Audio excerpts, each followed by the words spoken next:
Hey everyone, I'm here with a quick video on Hunter Biden, President Biden's, disgraced first son, they like to say. He's in a lot of trouble and he's facing a lot of years behind bars. So his lawyers has come out and they're trying to give one last ditch, asking Biden, Daddy Biden, to pardon his own son. Now, Biden has said many a times that he's not going to do it. He's not going to use his Trump card, so to speak, and pardon his own son. He pretty much took the stance of you do the crime, you do the time. But now, and normally, listen, I would take that stance too. But now, in this new day and age where it seems like criminals kind of rise to the top and they get to do whatever the heck they want to do, if I were Biden, go ahead, give your son one last chance. The man is 54. Hopefully, he can get his life right finally because this is his second half.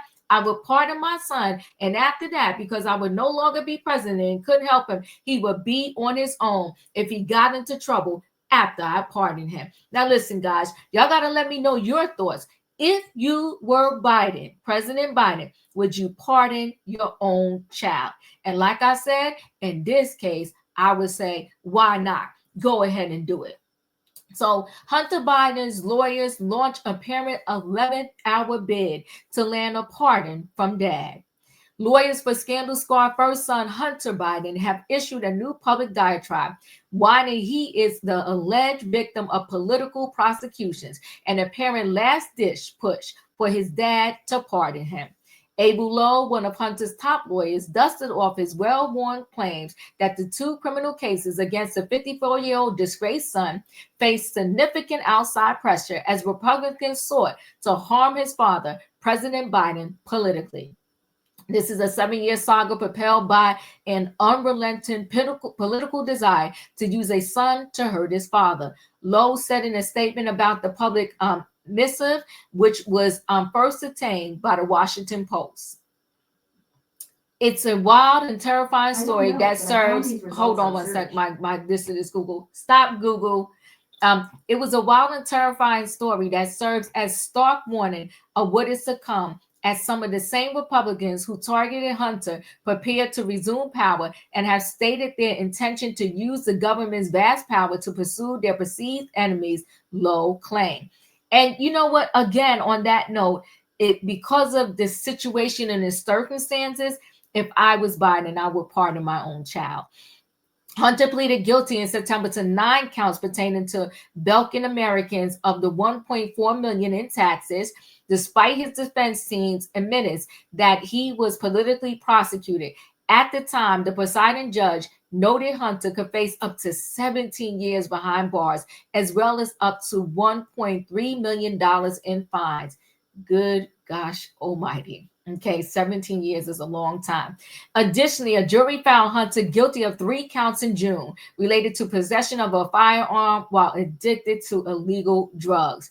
Hunter is slated to face sentencing for the Pow Pow case December 12th and for a tax case December the 16th. So he has literally 11 days for the one and then 14 days for the other. Biden, step in, help your son. President Biden and the White House have repeatedly ruled out both a pardon and clemency for his troubled son, who spent time in Nantucket for Thanksgiving. We've been asked that question multiple times, and our answer stands, which is no. White House Press Secretary Karine Jean-Pierre told reporters at the President-elect Donald Trump victory. Oh, he's standing his ground. Listen, guys, let me know. I say, pardon your son. Hunter defense team's new public memo titled The Political Prosecutions of Hunter Biden is 52 pages long and was billed by Lowe as a complete and reprehensible history of the political prosecution of Hunter Biden.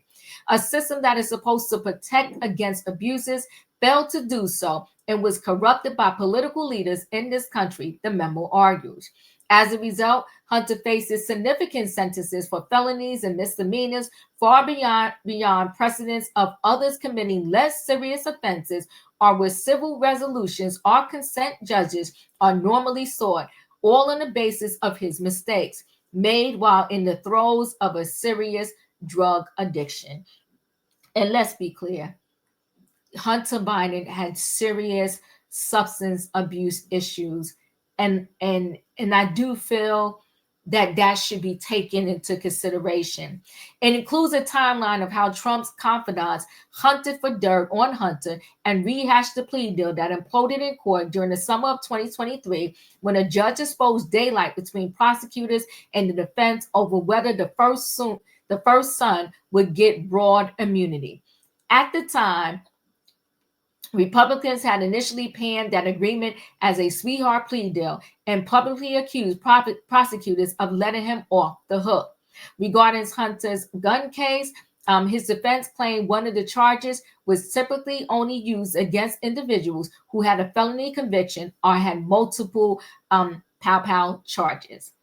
Prosecutors had an extraordinary array of evidence against the troubled first son, thanks to his laptop and his book, Beautiful Things, which laid out the granular details of his crack addiction at the time. Prosecutor played clips from Hunter's audiobook in the courtroom during proceedings on the gun case against him. Listen, Hunter, similar to Diddy, helped in their own downfall. Hunter had all of this stuff on his laptop. Diddy, allegedly couldn't help himself and videotaped the FOs. Hunter's defense and everything else, it seems. Hunter's defense team also stressed that he fully paid his past due taxes with interest and penalties in 2021. Over 2 years before any charges were brought, he did so with the help from his so-called sugar brother, pal Kevin Morris. The first son has claimed he pleaded guilty to those charges for the sake of not subjecting my family to more pain, more invasions of privacy, and needless embarrassment. The impact that the extraordinary and improper events described have had on Hunter and his family is obvious, his lawyers added in the new memo. Now listen, did Hunter do his dirt? He absolutely did. Did I think that they put 20 on 10 on his dirt because of who he was, the son to Biden? I absolutely do. However, the effect that the partisan politicals can have on what is supposed to be an independent prosecutorial decision-making process extends beyond Hunter's case.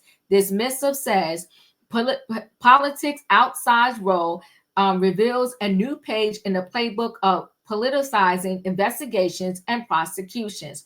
Ironically, many of President Biden's allies have brushed aside Trump's similar accusations that he was the victim of political prosecutions by the justice system. Despite Hunter suggesting Trump supporters are a fascist minority and likening the president-elect to a dictator, the incoming Republican commander-in-chief has kept the door open to pardoning him. I would take it off the book. I wouldn't take it off the book, Trump previously told conservative radio host Hugh Howard. There's no question about it. He's been a bad boy. He said of Hunter, all you had to do is see the laptop from hell. But I happen to think it's very bad for our country. So Trump is saying he won't take off the table pardoning Hunter Biden, but I think that Biden himself should not even leave this up to Trump. It's his son, it's his mess. Do a last-ditch effort and clean up the mess of your son. Pardon him and see if he gets his life right after this, and then you will move on with your life. President Biden, Hunter Biden can move on with his life, and all could hopefully be well. Listen, guys, let me know your thoughts. Should President Biden pardon his son before he leaves office? And once again, I'm going to say yes. Listen, chat with me in the comments, and when I get an opportunity, I will chat back. If you're not a subscriber, subscribe. Hit the notification bell so that every time I upload a video, you will be notified. If you are a subscriber, welcome back. Everybody, thanks for watching. Let me know your thoughts. Hit the like button, and I'll see you in the next video.